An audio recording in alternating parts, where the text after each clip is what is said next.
Je suis Jalil Kouzro, je suis ingénieur de formation dans le domaine de l'eau, mais en même temps, lire et écrire font partie de mes préoccupations quotidiennes de temps à autre. J'écris des articles, j'écris des livres, bon, comment dirais-je, pour les gens qui m'ont suivi, j'ai déjà publié un premier livre qui s'intitule Le Temps, c'est-à-dire sur la gestion du temps sur les différentes facettes. Aujourd'hui, c'est un livre qui s'appelle Panaché de culture. C'est un livre qui fait un tour d'horizon sur différents thèmes de la culture générale. Ça parle de la philosophie, de la sociologie, du spirituel, parfois du technique, parce que il ne faut pas oublier que je suis dans le domaine de l'eau, donc j'ai réservé des articles pour ça. Donc c'est un livre, comme vous le savez, en petit format, toujours de la même manière, un style qui est clair, compréhensible pour tout le monde. Je vais droit au but. Alors ce sont des articles que j'avais écrits comme ça d'une manière un petit peu dispersée dans le temps. Donc il est venu un moment où je me suis dit pourquoi pas rassembler tous ces articles-là dans un livre. Donc c'est un plaisir pour moi de vous présenter ce travail assez modeste. Mon objectif, c'est pas de vendre le livre ou bien de le faire lire, mais c'est beaucoup plus pour animer des débats, pour que ce livre soit en fait un détonateur en termes de culture générale entre les différents intellectuels, parce que les thèmes qui ont été abordés, moi je juge personnellement qu'ils font partie de notre vie quotidienne, et je dirais même qu'ils constituent une composante principale pour notre bonheur et pour notre bien-être. Voilà, c'est une introduction générale pour le livre.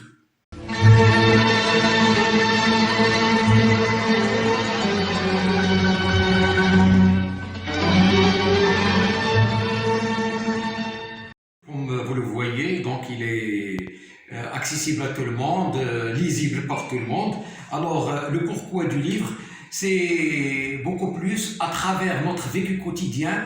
Comme on le sait tous, nous sommes, comment dirais-je, à une époque où il y a une accélération du cours de l'histoire, il y a le stress, la course contre le temps, notre vie devient mécanisée, et en fait il y a des choses qui font partie, qui sont des composantes de notre bonheur, de notre bien-être, mais on ne donne pas toute la valeur qu'il faut, ou bien il y a des aspects sur lesquels on passe comme ça d'une manière inaperçue, on les passe sous silence. Je vous donne des exemples pour ne pas rester dans le vague. J'ai réservé par exemple un article pour le bonheur. Le bonheur, c'est notre objectif dans la vie. Alors, c'est rare où on discute un petit peu ce thème-là. Quelles sont ses composantes, quelle est la manière d'être heureux, etc. Donc tout ça, j'ai essayé d'aborder à travers un certain nombre de réflexions cette notion de bonheur. J'ai abordé aussi la notion du stress qui fait partie, je dirais même d'une manière intense dans notre vie quotidienne. J'ai réservé un article pour la peur. Nous vivons actuellement une peur multiforme. On a peur de la maladie, on a peur du Covid, on a peur de la pauvreté, on a peur de l'avenir, on a peur de l'échec. Comme vous voyez, ce sont des peurs multiformes. Alors j'ai essayé un petit peu d'aborder cette notion de peur dans son fondement profond de la psychologie, etc. Il y a aussi un article sur le retour en force du spirituel. Comme vous le voyez, notre vie est dominée par un aspect matériel. Donc là, il faut un petit peu un côté spirituel qui doit contrebalancer le côté matériel de manière à vivre en harmonie. Donc là, j'attire un petit peu l'attention des gens.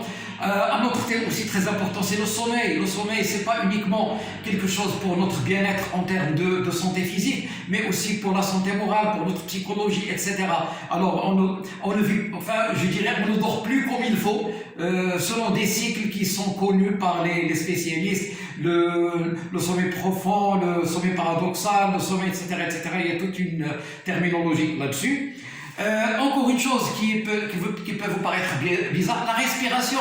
La plupart des gens comprennent la respiration profonde sous l'angle sanitaire, c'est-à-dire inspirer, expirer pour le bien-être du corps humain. Mais en fait, les gens ont écrit des livres comme ça sur les vertus de la respiration, non seulement sur le côté sanitaire, mais aussi sur le côté psychologique, sur le côté comportemental, etc., etc. Aussi sur la musique c'est quelque chose de fondamental de notre vie. Moi je suis un mélomane, la musique fait partie de ma vie quotidienne, c'est quelque chose avec laquelle j'alimente mon âme, et je pense que ça doit être la même chose pour tout le monde.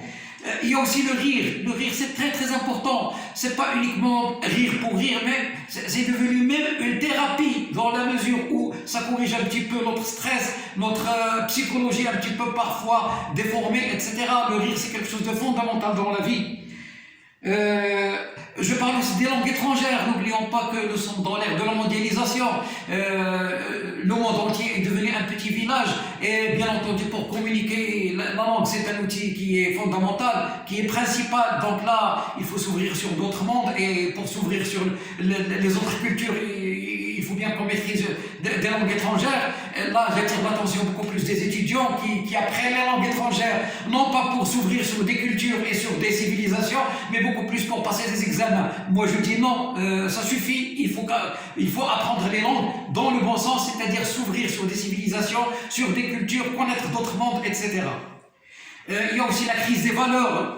Nous sommes à une époque où tout le monde presque est d'accord avec moi, dans la mesure où il y a un effondrement de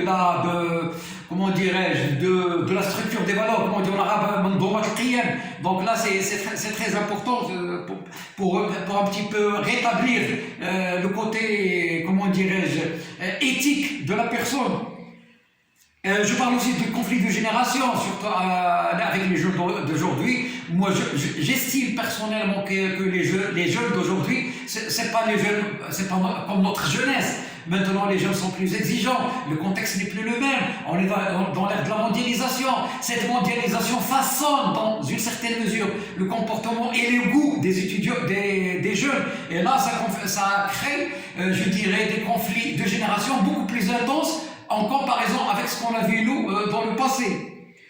Et j'ai réservé un article technique que je l'ai appelé les 3 E, l'eau, l'environnement et l'énergie, qui sont 3 composantes fondamentales dans l'économie mondiale. Donc en tant qu'ingénieur, j'ai essayé un petit peu d'aborder ce volet dans toutes ses facettes.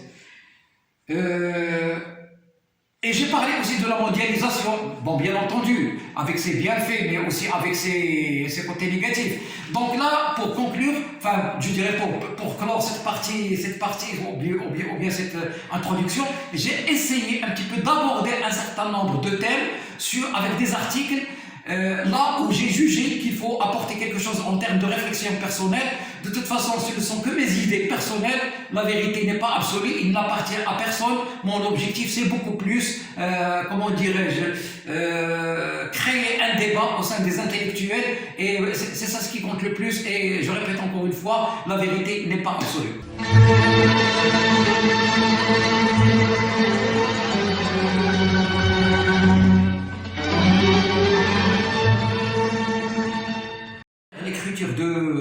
De ce modeste livre, j'espère beaucoup plus, ou plutôt j'attends beaucoup plus des lecteurs, comment dirais-je, d'animer des tables rondes, d'animer des débats, des séminaires, les thèmes que j'ai abordés. Bon, il faut le dire, ce sont des articles en lieu de, dans l'extrême cas, c'est 3-4 pages, mais en fait, chaque thème nécessite un livre. Mais là, c'est beaucoup plus des idées, et c'est beaucoup plus pour amorcer un dialogue, pour amorcer un débat. Moi, ma philosophie profonde dans ce livre, c'est un petit peu refaire vivre l'aspect des sciences humaines, les sciences sociales, revenir comment dirais-je, aux beaux-arts, à la poésie, au théâtre, au cinéma, à l'écriture et tout ça. Bon, il faut plus, j'espère qu'on sorte tous un petit peu de ce cercle infernal, de cette vie mécanisée, cette vie marquée beaucoup plus par le matériel, s'ouvrir un petit peu sur les spirituels, s'ouvrir sur les arts, sur le cinéma, sur la musique. Ce sont des choses qui font partie de notre bonheur, et bien entendu, si on ne fait pas attention à ces aspects-là, nous allons toujours être emportés par cette vague purement matérialiste, et ça ne fait pas notre bonheur. Donc encore une fois, j'insiste sur le fait que ce que j'attends, c'est pas pour acheter le livre, ce n'est pas pour lire le livre, mais beaucoup plus le lire, mais avec l'espoir d'animer des débats, d'organiser des tables rondes. Donc ça, c'est mon espoir, et j'espère qu'à travers ce travail, j'ai abordé, je dirais d'une manière un petit peu globale, générale, ces thèmes qui font partie de notre vie quotidienne, et j'espère les développer à travers des discussions, des séminaires, des débats. Bon, n'hésitez pas à faire toutes les critiques que vous voulez, mais l'essentiel du travail, il est là, et je vous remercie de votre attention.